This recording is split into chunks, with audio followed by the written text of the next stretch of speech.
So hi guys, welcome back to my two videos. तो इस video में दोस्तों डिस्कस करने वाले हैं यहाँ पर वारी रिन्यूएबल के क्वार्टर वन के रिजल्ट को। सो अभी जस्ट कुछ मिनट पहले वारी रिन्यूएबल्स ने अपने Q1 रिजल्ट ऑफिशियली अपडेट कर दिया है।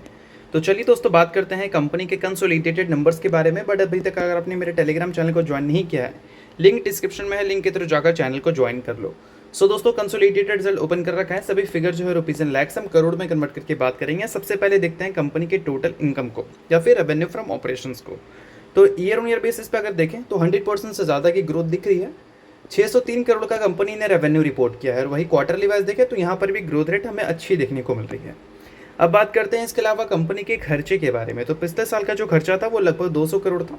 इस बार का 491 करोड़ है। क्वार्टरली वाइज अगर हम देखें तो इनकम जैसा ही कंपनी के एक्सपेंस में भी परफॉर्मेंस है।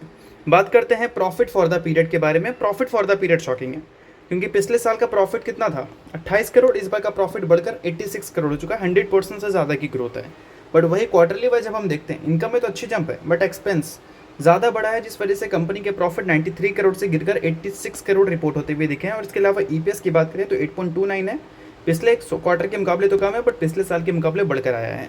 सो दोस्तों ये था वारी रिन्यूएबल्स का क्वार्टर वन रिजल्ट।